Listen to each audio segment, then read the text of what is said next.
ঢাকা।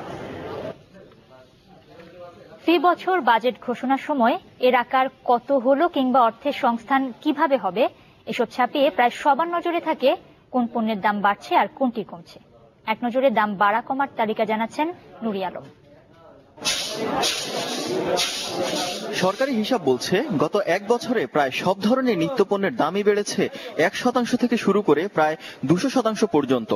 এই বাস্তবতায় বাজারে নিত্যপণ্যের দাম নিয়ন্ত্রণে বাজেটে অর্থমন্ত্রীর বিশেষ ঘোষণা।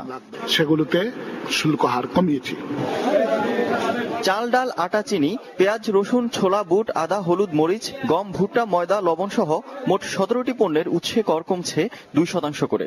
সয়াবিন, পাম অয়েল সহ সব ভোজ্য তেল পাচ্ছে 5% কর রেয়াত।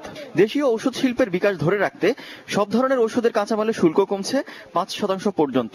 দাম কমছে ডায়পার সহ প্রায় সব ধরনের প্রসাধনী পণ্যের। এ তালিকায় আরও আছে জুস, আইসক্রিম ও মিনারেল ওয়াটার।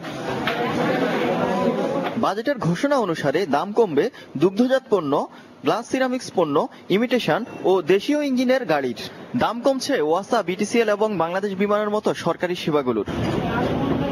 পরীক্ষামূলক স্টেজের পরে তাদের উপরে একটা ডিউটি আরোপ করছি। তবে বাজেটের ঘোষণা অনুযায়ী দাম বাড়ার তালিকা আরো দীর্ঘ। অনেকদিন পর বাজেটে জ্বালানি তেলের উপর শুল্ক আরোপ হচ্ছে ব্যারেল প্রতি $8 করে। শুল্ক বসছে গাড়ির টায়ার টিউবের উপরও। মাইক্রোবাস ও বিদেশি বিলাসবহুল গাড়ির দামও বাড়ছে। বিদেশি মোবাইল ফোনে নতুন করে কর আরোপ হচ্ছে 15% পর্যন্ত। স্বর্ণ আমদানির ক্ষেত্রে ভরিপতি সরকারের ঘরে বাড়তি জমা করতে হবে 3000 টাকা। স্বাস্থ্যগত দিক বিবেচনায় দাম বাড়ছে সিগারেট ও দেশি বিড়ির। দাম বাড়ার তালিকা আরও রয়েছে LPG cylinder, energy saving light, restaurant সেবা এবং ইংলিশ মিডিয়াম স্কুলের শিক্ষা খরচ। নুরি আলম, চ্যানেল 24, ঢাকা। প্রস্তাবিত বাজেটে সবচেয়ে বেশি বরাদ্দ জনপ্রশাসন খাতে।